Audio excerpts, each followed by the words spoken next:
अस्सलामुअलैकुम। आज हम सॉल्व करेंगे एक्सरसाइज 1.3 का क्वेश्चन नंबर 12। ठीक है, ये जो क्वेश्चन है ये हमारा एक्सपोनेंशियल इक्वेशन की फॉर्म में है। ठीक है, यानी कि जितने भी हमने प्रीवियस क्वेश्चन सॉल्व किए उन जैसा नहीं है। एक्सपोनेंशियल इक्वेशन कौन सी इक्वेशन होती है कि जिसमें वेरिएबल अकर करता है एक्सपोनेंट्स में। एक्सपोनेंट एक्चुअली पावर होती है। दैट्स मीन कि आपके जो वेरिएबल्स हैं वो पावर्स की फॉर्म में आएंगे। जैसे कि 3 है तो 3 में क्या आएगा 1 + x। ठीक है, तो मतलब x जो है वो 3 की पावर 1 भी है और 3 की पावर x भी है। तो हमारे जो वेरिएबल्स हैं वो एक्सपोनेंट्स में आएंगे यानी कि पावर्स में आएंगे। ठीक है, तो ये हमारे एक्सपोनेंशियल इक्वेशन है जिसको हम सॉल्व करेंगे।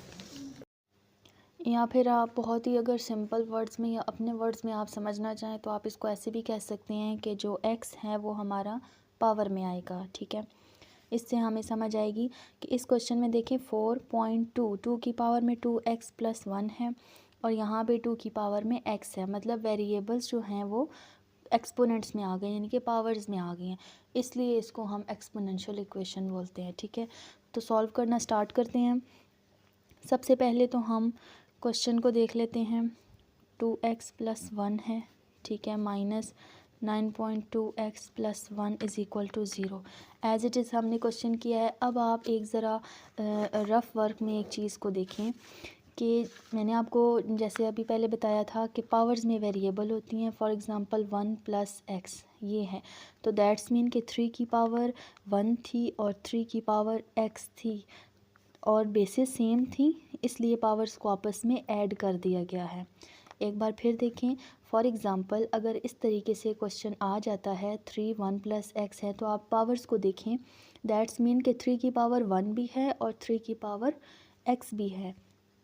बेसिस सेम थी इसलिए इन पावर्स को आपस में ऐड किया गया है। तो दैट्स मीन अगर हम इसको 3 को स्प्लिट करके लिखें तो हम इस तरीके से लिखेंगे कि 3 की पावर 1 और 3 की पावर x यानी कि सेपरेट कर दें। तो इसी तरह हम यहाँ पे भी इसी तरह करेंगे। 4 एज इट इज़ लिखेंगे और 2 को हम एक बार 2x के साथ लिखेंगे और एक दफ़ा 2 की पावर 1 लिखेंगे। इस पॉइंट का मतलब होता है मल्टीप्लाई। ठीक है, ये मल्टीप्लाई का साइन है मैथमेटिक्स में। और दूसरी चीज़ हम एज इट इज़ लिखेंगे +1 एज इट इज़ आएगा। तो 4 2 ज़ार 8, 2 की पावर 1 है तो ये 2 ही होगा, तो मल्टीप्लाई होके 4 2 ज़ार 8 हो जाएगा 2 और बाकी चीज़ें एज इट इज़ आ जाएंगी। ठीक है, अच्छा अब देखें, अब हम करेंगे लेट सपोज़ हम करेंगे 2 की पावर x को 2 की पावर x को हम लेट सपोज़ करेंगे y के। ठीक है, और अब हमें y² भी चाहिए, तो क्या करेंगे दोनों साइडों पे स्क्वायर ले लेंगे। यहाँ पे भी स्क्वायर लिया, यहाँ पे भी स्क्वायर लिया। अब देखें ये दोनों पावर्स हैं, पावर्स आपस में मल्टीप्लाई हो रही हैं, तो ये पावर्स इस तरीके से हम लिख सकते हैं। ठीक है, अब बेसिस सेम हो तब पावर्स ऐड होती हैं, लेकिन यहाँ पे ये दोनों मल्टीप्लाई हो रही हैं तो क्या बन जाएगा 2 1 ज़ार 2 x के साथ 1 है तो बन गया 2x y²। अब हमारे पास y की वैल्यू भी आ गई और y² भी आ गया। ठीक है, अब हम क्वेश्चन में इसको पुट करेंगे किस तरह, 8y² -9y + 1 = 0। अब हमारी क्वाड्रेटिक इक्वेशन बन गई है। फार्मूले में हम इसको पुट करेंगे। फार्मूला है हमारा -b + -√b² -4ac / 2a = y। ठीक है, अब हम इसको पुट करेंगे। a है हमारे पास 8, b है हमारे पास -9 और c है हमारे पास 1। y = -b की वैल्यू थी -9 प्लस माइनस यहाँ पे क्या होगा -9 का होल स्क्वायर माइनस फार्मूले वाला, a की वैल्यू थी 8 और c की वैल्यू थी 1 / 2 और a की वैल्यू थी हमारे पास 8। y = ये हो जाएगा 9 प्लस माइनस 9 9 ज़ार 81 और 8 4 ज़ार 32 / 16। y = 9 प्लस माइनस 81 में से 32 माइनस किया तो हमारे पास आ गया 49 डिवाइडेड बाय 16, और 49 जो है वो 7 का अंडर रूट होता है, ठीक है। तो अब ये आ गया 7 डिवाइडेड बाय 16। अब 9 को एक दफ़ा +7 के साथ लिखेंगे, एक दफ़ा -7 के साथ लिखेंगे। तो यहाँ पे आया 9 + 7 डिवाइडेड बाय 16, और यहाँ पे आया 9 - 7 डिवाइडेड बाय 16। तो यहाँ पे किया तो 16 डिवाइडेड बाय 16 आ गया, और यहाँ पे किया तो 2 डिवाइडेड बाय 16 आया।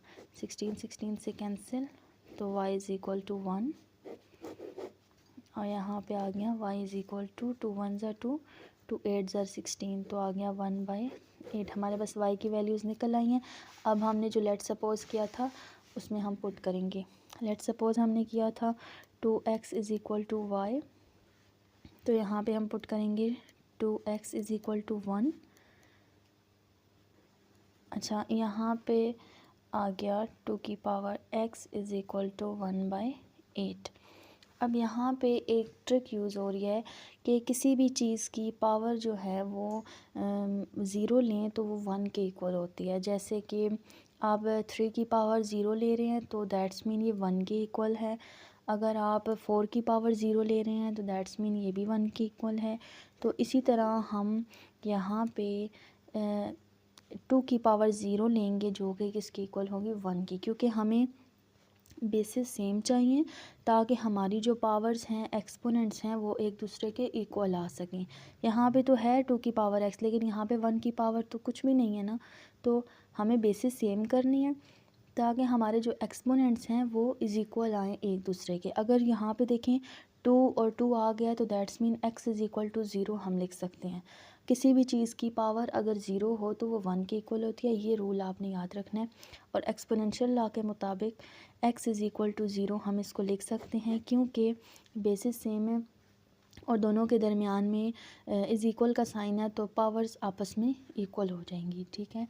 लेकिन अगर हम दोनों के दरमियान में मल्टीप्लाई का साइन होता और या प्लस माइनस का होता और बेसिस सेम होती तो हम उन पावर्स को आपस में ऐड कर लेते। यहाँ पे बेसिस सेम है तो पावर्स आपस में इक्वल हो जाएंगी। इस तरफ आएँ तो यहाँ पे देखें 2 की पावर x है और यहाँ पे 1/8 है। अब देखें 8 को अगर हम स्प्लिट करें तो 2 × 2 हो सकता है, मतलब 2 2 ज़ार 4, 4 2 ज़ार 8, दैट्स मीन 2 की पावर क्या है, 3। 2 की पावर अगर हम 3 लिखें तो ये 8 के इक्वल हो जाती है, तो हम 2 की पावर को 3 लिख लेंगे ताकि हमारी जो बेसिस हैं वो सेम आ जाए। लेकिन यहाँ प्रॉब्लम ये है कि ये 1/, की फॉर्म में है, पावर यहाँ पे पॉजिटिव है, लेकिन जैसे ही हम इसको ऊपर लेकर जाएंगे तो हमारी पावर क्या हो जाएगी, नेगेटिव हो जाएगी। फॉर एग्ज़ाम्पल अगर हम 2 की पावर x है तो इसको अगर हम ऊपर लेके आएँ तो ये क्या हो जाएगी, 2 की पावर -3 हो जाएगी, क्योंकि नीचे पॉजिटिव में थी, ऊपर जाके नेगेटिव में हो जाएगी। इसी तरह नेगेटिव की पावर हो अगर आप उसको नीचे लेके आएँ तो क्या हो जाएगी, पॉजिटिव हो जाती है पावर। तो यहाँ पे बेसिस सेम है और हमारे एक्सपोनेंट्स आपस में इक्वल हो रहे हैं, तो यहाँ पे x की वैल्यू निकलेगी -3। तो हमारा जो फैक्टर है वो क्या बना, x का 0 और -3। ये है हमारा क्वेश्चन नंबर 12 का आंसर। अब हम करेंगे क्वेश्चन नंबर 13, जो कि एज इट इज़ उसी पैटर्न से सॉल्व होगा। तो सॉल्व करना स्टार्ट करते हैं। 3 2x + 2 एज इट इज़ होगा, इज़ इक्वल के साइड जो वैल्यूज़ हैं उसको हम दूसरी साइड ले आएंगे, साइन चेंज हो जाएगा, 12.3x + 3 = 0 हो जाएगा। अब यहाँ पे भी देखें, हम इसके जो एक्सपोनेंट हैं उसको हम स्प्लिट करेंगे, ठीक है। इसका मतलब ये हुआ कि 3 की पावर 2x भी है और 3 की पावर 2 भी है, तभी तो बेसिस सेम थी और पावर्स ऐड हो गई ना। तो अगर हम इसको स्प्लिट करें तो 3 की पावर 2x लिखेंगे और एक दफ़ा 3 की पावर 2 लिखेंगे, और यहाँ पे ये चीज़ एज इट इज़ आ जाएगी, +3 = 0। अब देखें 3 की पावर 3 का स्क्वायर हो तो क्या बनता है, 3 3 ज़ार 9, तो बन गया 9। 3 की पावर 2x -12.x + 3 = 0। अब करते हैं हम लेट सपोज़, और लेट सपोज़ हम करेंगे 3 की पावर x = y के, ठीक है। 3 की पावर x is equal to Y किया है। अब हम 3 की पावर x का होल स्क्वायर लेंगे दोनों तरफ, ठीक है। यहाँ भी लिया होल स्क्वायर, यहाँ भी लिया, यहाँ पे ये बन गया 3 की पावर 2x is equal to Y square. हमारे पास आ गया y और यहाँ पे हमारे पास आ गया वाई स्क्वायर। पुट करेंगे क्वेश्चन के अंदर 9y square minus 12y plus 3 is equal to 0। अब यहाँ पे आप इसको फैक्टराइज भी कर सकते हैं और क्वाड्रेटिक इक्वेशन भी पुट कर सकते हैं। तो हम करेंगे क्वाड्रेटिक फार्मूला पुट कर लेते हैं।